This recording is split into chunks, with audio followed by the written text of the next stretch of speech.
Apologies for keeping you from the one and only Leland Vittert. You know what, Chris? They sit through you for as long as it takes. That's what your true loyal audience does. It's like they're holding their breath, and when they hear you, they go, finally, here he is. Oh, all right. I thought it was the clicking of remotes that we heard when I came on, but you never know. Pick it as you were. It's good to see you, my friend. Thank you. Great weekend. Looking forward to your town hall. The first 100 days of President Donald Trump's second term can only be defined by two words: shock and awe. That is indisputable. I could paint you a picture that shows Trump with the worst 100 days of a modern president. I could also paint you a picture of the best. And both of those images would be entirely factual. So over the next week, we are going to hear a never-ending mashup of report cards on Trump's first 100 days. That's an invention of the media and presidential campaigns. No American sits around and thinks about their life in terms of the first 100 days, first 99, first 101. That's our Why It Matters segment tonight. Trump has the lowest approval rating at the 100-day mark of any president in the past 80 years. And much of the media loves this story. Just check out the coverage. The polling is very bad for the president, very bad on the issues, very bad for Republicans in generic polls. I mean, these numbers are just horrible. There's no way to sugarcoat it. There's some very deep-seated skepticism among ordinary Americans about the effect of the economy, the president's economic policies, both in the short run and the long run. The numbers for him are brutally bad. If you want to talk about a portrait of desperation, show me the political leader who is just flipping the table over, just pulling the pin on the grenade and rolling it into the room. Huh? I actually didn't understand what she was saying. But it's worth noting the previous record low approval rating at 100 days was also held by President Trump during his first term. So let's think about how President Trump's first term worked out. Actually, remarkably well for most Americans, especially on the economy. COVID was there at the end, but he was the one who figured out how to get the vaccine made in record time. So President Trump is going to hold a victory lap tomorrow in Michigan. A release for the event reads, President Donald J. Trump delivers 100th day in office achievement speech in Warren, Michigan. President Trump's America First economic agenda has secured billions of dollars in investments while leveling the playing field for American businesses. Made in America is no longer just a label, it is a symbol of American greatness. And there has been, to be fair, a lot of promised investment into America. That would be part of the script we would write if we wanted to tell you about how his 100 days have been the best. That's coming tomorrow. But talking about the economy is a peculiar choice. Poll after poll shows Trump's approval on the economy is falling, and fast. So bragging about the golden age of America before it happens may be premature. The message from the administration today was a secure border, including a rare press conference with border czar Tom Homan. This is unprecedented success. The border secure. President Trump saving lives. The results have been nothing short of extraordinary. Between President Trump's inauguration and April 1 of this month, only 9 illegal aliens were released into the United States. Unquestioned success on the border. There is no other way to look at it. So the Trump administration's right to focus on immigration. He has kept his promise on that issue and did what Joe Biden said was absolutely impossible. But combining that message with the economy and giving the media an opportunity to talk about the economy is perplexing. Team Trump seems to want it both ways. They want credit for closing the border and deporting folks, credit given, credit due. But then they want everybody to wait and withhold judgment on his economic policies until they start to work. That never happens. We begin tonight with Bill O'Reilly, host of the No Spin News, BillO'Reilly.com, author of the upcoming book, Confronting Evil, assessing the worst of the worst. His message of the day, which we read every day, you should too, Trump versus the press. We'll watch Bill as he listens to his words read back to him. To say the corporate media is delighted by President Trump's falling poll numbers is the understatement of the year so far. The press wants Trump to fail so the media industry can be redeemed. Simple as that. Bill, good to see you. Agree that much of the media wants Donald Trump to fail. They are delighted by President Trump's poll numbers. I think reasonable people can agree that the poll numbers sometimes are a reflection of what the media gives the American people. You say, though, that Trump's failure would redeem the media. I don't understand that. No, because they told the American people that he was a fascist and terrible person and incompetent, and they did everything they could to get Kamala Harris elected. And so now they can say, told you he was bad, told you he was this, told you he was that. But here's the main thing. On Friday, Leland and I will do an hour on NewsNation about the history of Donald Trump in his first 100 days. And it'll be totally different than what you hear all week. The most important thing for Americans to understand is this. President Trump has done something no other president has done, ever.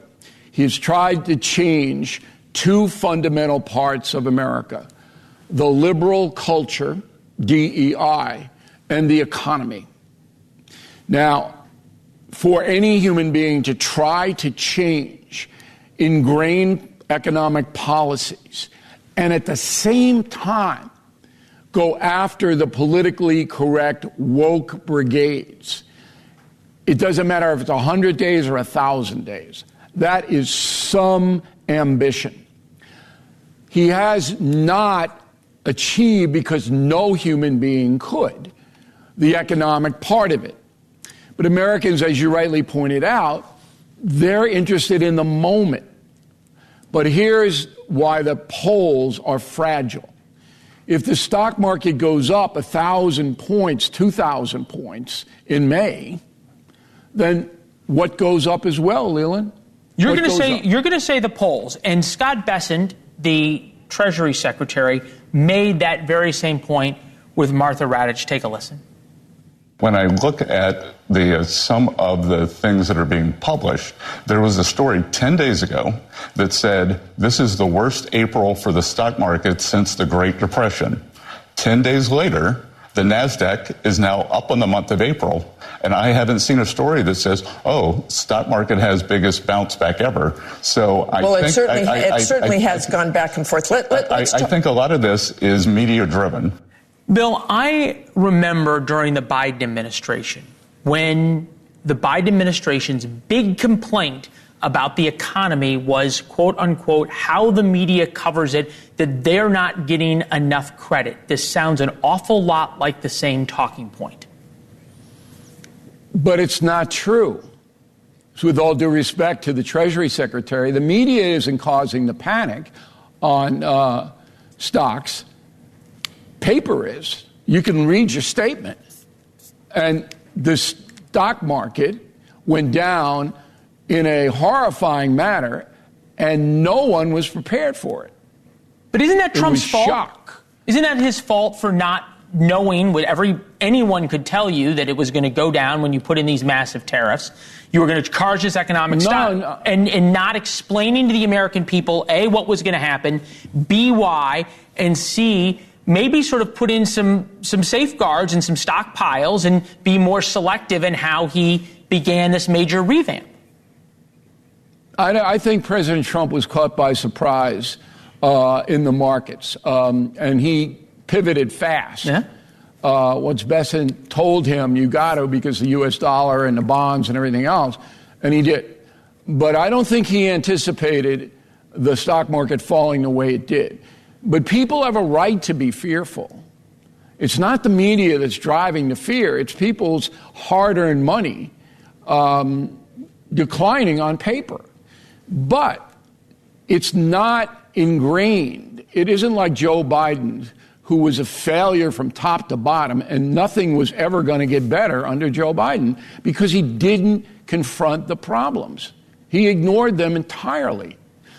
Trump can drive economic prosperity if things go his way, which means deals, and they keep promising that deals are going to be announced. I believe some will be, All right, that's my information. And he believes that it's when it turns around, it's going to be a roar. Now, if he's wrong, it's over. He believes that, and we covered this in the special. But you keep saying, Caroline Levitt today said, deals are coming. Here it is. The entire team is working 24/7 to get these trade deals done, and I think you'll be hearing more about them this week. I don't want to get ahead of the trade team or the president in announcing potential deals. You were on this program 2 weeks ago, and you let me have it because you said Trump had never misled you. You thought deals were imminent that were going to completely change the narrative. And we are still waiting. There will be some deals. He's going to announce them. There is going to be this victory parade, and he is going to say, I have had huge wins, pretty much regardless of what's in the deals. Is Donald Trump not also realizing, A, the stock market had a much bigger drop and impact than he thought it was going to, number one, but number two, breaking things is easy.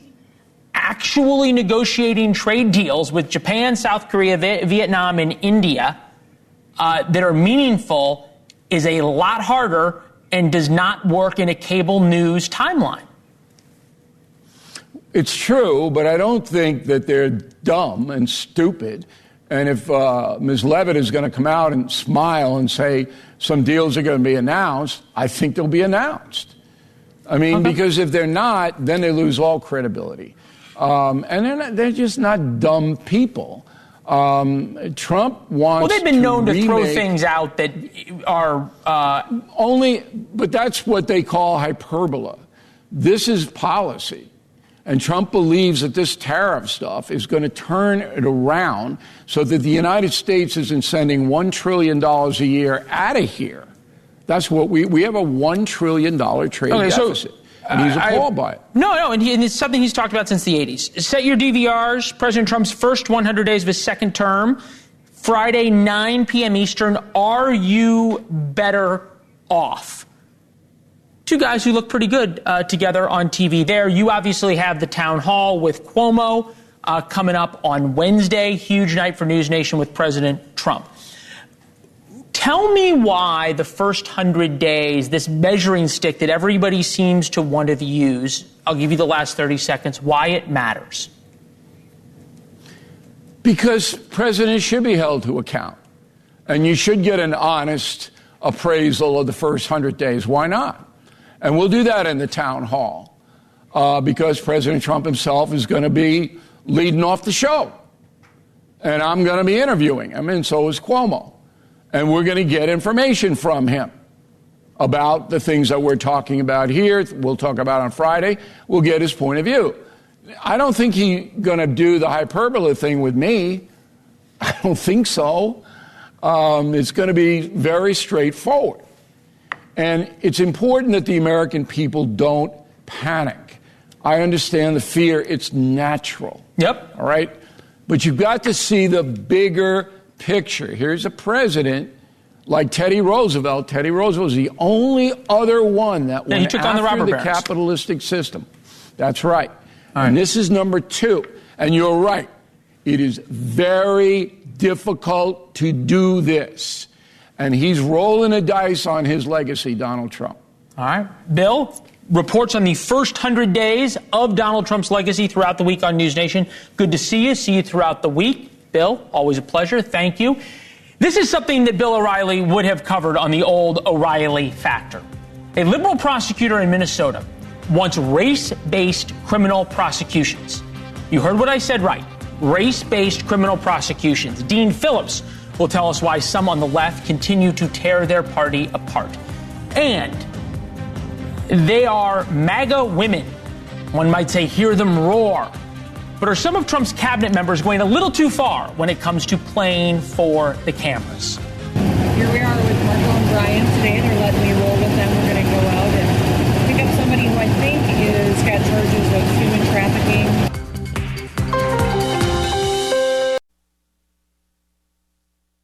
Great. Is we believe in right and wrong. It is very simple. For example, we'll just take one. Racism is wrong. Full stop. And that should not be hard to all agree on, unless, of course, you are a social justice warrior in Minnesota. The prosecutor up there wants to change prison sentences based on race. This is Mary Moriarty, county attorney for Minneapolis, Minnesota. Moriarty believes prosecution should be race-based, that the color of the skin of the accused should weigh heavily on how they're processed through the judicial system. This isn't our interpretation. These are her words. Proposed resolution should consider the person charged as a whole person, including their racial identity and age. Prosecutors should be identifying and addressing racial disparities at decision points as appropriate. With us now, former Minnesota Congressman Dean Phillips challenged Joe Biden in the 2024 Democratic primary. Good to see you, sir. I was always raised to believe that racism was bad. I know you were as well. What is happening in Minnesota? Well, I'll tell you, Leland, since the George Floyd murder, Minneapolis has changed considerably. And I think we in this country all too regularly mistake quiet for peace. We learned the lesson the hard way. I believe everybody watching right now, I'd like to think most, would agree racism is terrible. We all play a role in ridding our country of it and defending the quiet and those unable to do so. But what's happening in Minneapolis is deeply troublesome, and I think something the rest of the country should take heed of. I would argue it is just as bad. It is racism. Some people call it reverse racism. I don't think there's a distinction. I think it just is racism. But I think in a larger sense, you've got Tim Walz, the governor in Minnesota, who was obviously the vice presidential nominee. You've got the district attorney there. There is this progressive utopia that I can't imagine for Democrats is good for normal Americans who believe in right and wrong to see. Well, it's not utopia. That's the problem, Leland. And two things can be true at once. Democrats can care deeply about those who are struggling. We can care deeply about those who are disenfranchised. But the answer is not to be lawless. The answer is not to forego accountability. It's just the opposite. And we can do two things at once. We can walk and chew gum. We can invest in young people, provide protection and security and safety. We're not doing a good job. And we must ensure accountability, because theft and misery and poverty and everything we're seeing in our streets right now is not political. It's an American problem. And as you know, whenever I'm on your show, I say the same thing. I'm deeply disappointed in both parties. The Democratic Party, though, has got to start listening to mainstream America that is deeply, deeply frustrated. Yeah, this is the same prosecutor, so people know, who passed on prosecuting a vandal who went and did about $20,000 of damage to people's Teslas because he didn't like Elon Musk. So that is her perspective. You think about the Democratic thought leaders. I think this is interesting. This is J.B. Pritzker, governor of Illinois, Chicago and Minneapolis, not that far apart in terms of results. Here he is launching, I guess you could say, his presidential exploratory campaign. It's the only reason you head to New Hampshire in April. They're talking about, quote, do nothing Dems. Fellow Democrats, for far too long, we've been guilty of listening to a bunch of do-nothing political types who would tell you that America's house is not on fire, even as the flames were licking their faces.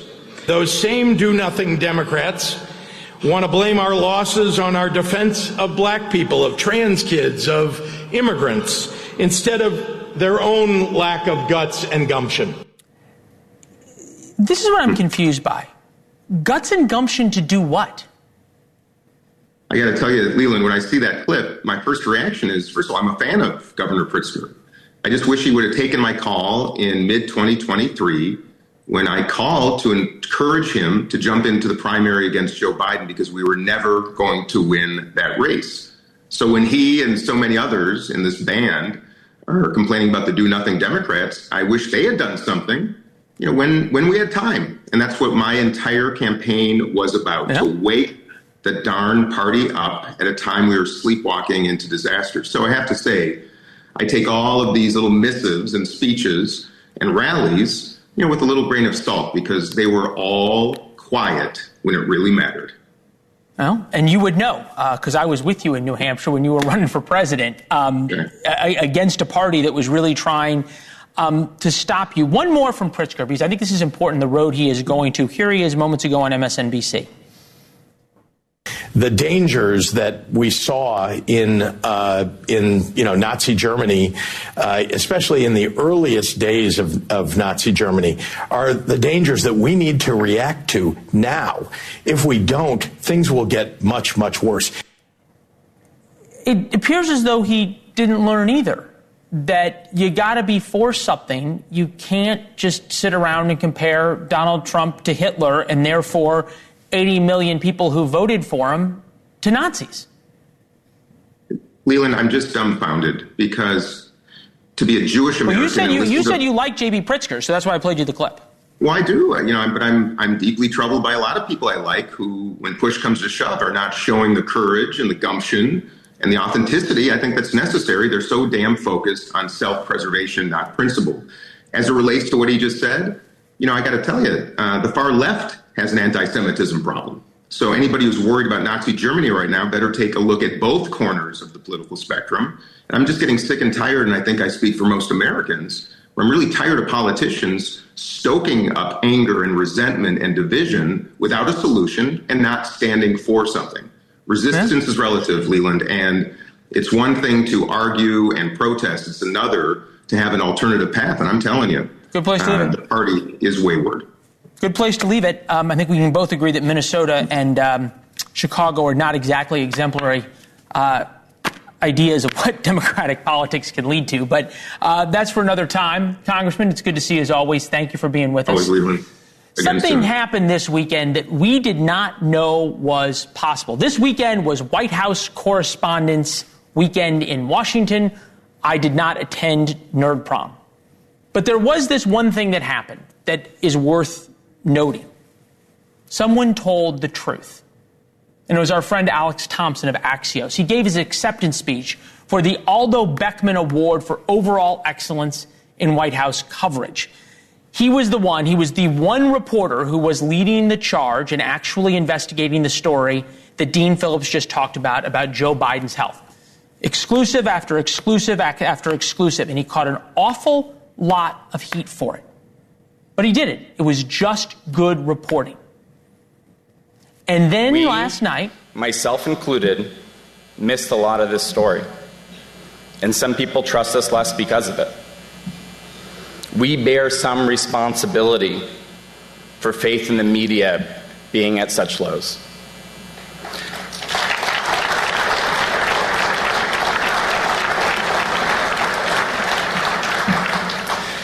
I say this because acknowledging errors builds trust, and being defensive about them further erodes it.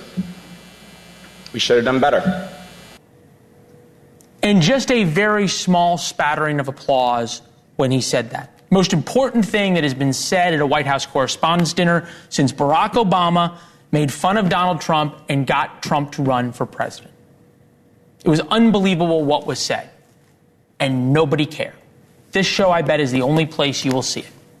Thompson was a regular on this show when he broke the story about Joe Biden's health. And it wasn't just one story. It was story after story after story. Facts, not conspiracy theories, just good old-fashioned White House reporting. And back then, he was very easy to book because no other network wanted him. Now he's gotten a big gig as a CNN contributor. He deserves it. He's out with a new book next month, Original Sin, President Biden's Decline, its cover-up, and his disastrous choice to run again.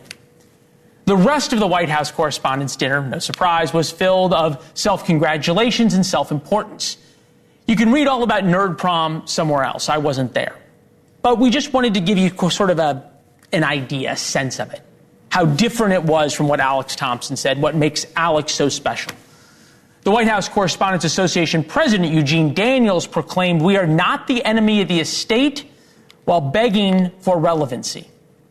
Our responsibility is not to align with any one party or any one agenda, but to serve the people of this country with integrity and dedication. We care deeply about accuracy and take seriously the heavy responsibility of being stewards of the public's trust. What we are not is the opposition. Okay. My mother once told me if you can't say something nice, say nothing at all. So I'll say something nice about Alex that also happens to be true. I've known Alex for a while. He is a friend. I have no earthly idea what his politics are. His first job was with Maureen Dowd of the New York Times. She's not known for hiring crazy conservatives. Don't know. But most importantly, he is a great reporter. So if the likes of Alex Thompson filled the White House press corps, the White House press corps would be a lot more relevant, and it would be something worth celebrating. We first wrote about this in War Notes. That's your chance for an inside look at the show every day. It is free. warnotes.com to subscribe. You will be delighted and smarter when you check your email at 7:05 p.m. every day. I'll see you on social media at Leland Vittert. President Trump's growing frustration with Vladimir Putin is something every president of the 21st century can relate to. Making a deal with a former KGB agent is harder than hitting a reset button with him. We want to reset our relationship. And let's do it together. So we will do it together, okay?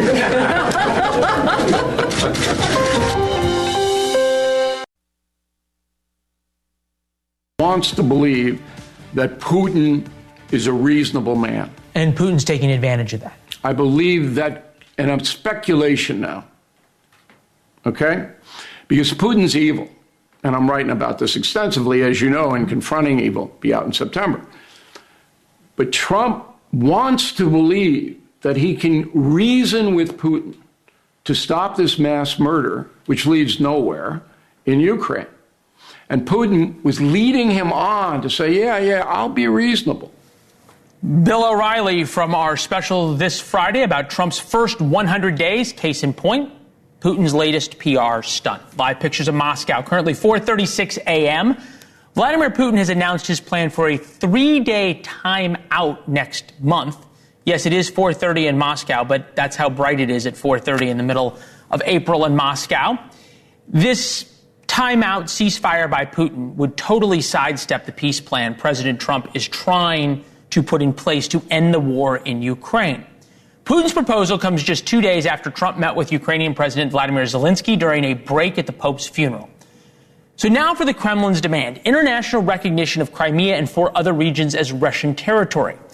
The demilitarization and, in their words, denazification of Ukraine. That one's an important one because it demands a Russian puppet government in Kyiv. He also wants a ban on Ukraine joining NATO, for the Russian language and culture to be reinstated in Ukraine, for Western sanctions to be lifted, and for the return of frozen Russian assets. In other words, Putin says he will stop if Ukraine completely surrenders. With us now, General Philip Breedlove, retired 4-star general, United States Air Force, former Supreme Allied Commander of NATO. General, good to see you as always. You and I talked late last week. I think we were both concerned about where this was going in the rhetoric from the American administration. Just in the past 24 hours, something significant has changed. That's President Trump's tone. Take a listen. I was very disappointed that missiles were flying by Russia, but that missiles were flying. Very disappointing. We'll see how it goes. I want them to stop shooting, sit down, and sign a deal. And we have the confines of a deal, I believe, and I want them to sign it and be done with it. Is Trump starting to get religion on Putin? Well, Leland, first, thanks for having me back on. And I would just say I hope so. I hope that he is beginning to recognize that Putin has no intention of getting this right in Ukraine. Putin's only intention is to basically get a complete capitulation by our negotiators and to effect many changes for Ukraine that they can't affect on the battlefield. They're expecting America to make these gains for them. And that matters why? Well, it's hard for me to understand why we're in a rush to legitimize Russian bad behavior. I'm not sure why the negotiators are not remembering history about how we did the Baltics, which worked out wonderfully. We never accepted that the Baltics were Russian. And Hundreds of people said they'll never go back. They'll never come out from under Russia. And now look, the Baltics are shining examples of successful democracies in a Western culture and a part of NATO. And so why would we in America rush to legitimize the immoral, inhumane... I agree with you, and I understand the feeling. And you're right to point out that Putin, when it comes to Ukraine especially, has broken deal after deal after deal after deal. No reason to believe he's going to keep a deal that he makes right now. That said, J.D. Vance, vice president, made a point, and I think as a military man, you would at least understand his premise, that ground truth matters. Take a listen. If this doesn't stop, Charlie, one final point on this. If this doesn't stop, the Ukrainians aren't winning the war. I think there's this weird idea among the mainstream media that if this thing goes on for just another few years, the Russians will collapse, the Ukrainians will take their territory back, and everything will go back to the way that it was before the war. That is not the reality that we live in. Can two things be true at once? One, Donald Trump is starting to get tougher on Russia. This is a significant and meaningful and good change. Two, the other side of this in the United States and Ukraine supporters have to realize that this should end in a deal, and that may mean Ukraine giving up things that do reward in one way or another Russian bad behavior. Well, we've essentially already done that, and I think that's a part of the ledger that needs to be examined as well. We have actually hammered Ukraine. We forced Ukraine to take certain concessions. We cut off their supply. We cut off their intelligence. More Ukrainian soldiers died because of it. And Ukraine had to bend their way to our position on the war. That's that side of the ledger. On the other side of the ledger, none of those. We actually did things to Ukraine. We actually got concessions. We actually. On the Russian side, we have not actually done anything. Okay. We've talked a lot about things, but Mr. Putin has dictated the discussion on the other side, not the United States, Mr. Putin. And so what we need to do is do some actuallys to Russia. Take action. Okay. The last two times Mr. Putin was talking about peace, he bombed heavily. The biggest raid of drones into Ukraine on the first attempt several weeks ago, and then the other night into Kyiv and killing civilians at a great rate. I mean, this man is not to be trusted in any way, shape, or form. Well, you make a great point. You bring us to what would be our last soundbite, but we're out of time, that President Putin has embarrassed George W. Bush, Barack Obama, Joe Biden, and now we see what happens with Donald Trump. General, it's always good to see you, sir. Thank you. Great to see you, Leland. Yeah, call them the MAGA mean girls. Or is that really fair? Why are so many so-called feminists going out of their way to tear down the women of the Trump administration? Or do they have a point?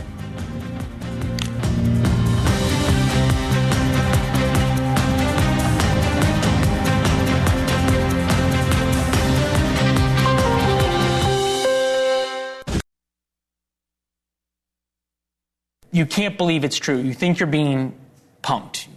Nobody could be so stupid or so incredibly, say, misogynistic to write something like this. But apparently misogyny is okay when it comes from the left. This is from the left-leaning magazine Vox, the unspoken rules of MAGA womanhood.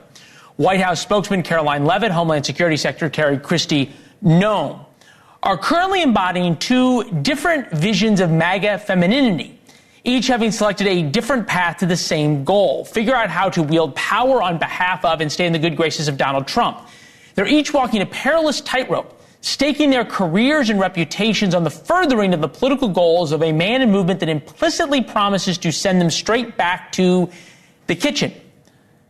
We asked the author of this, Constance Grady, if she would like to come on this evening. We have not heard back. The invitation is still available. In the meantime, host of Relatable with Ali Beth Stuckney, which covers culture, news, and more from a conservative Christian perspective. Anna Marie Cox, host of the new podcast, Past Due, Economic Survival in the Age of Trump, with us now. Ladies, good to see both of you.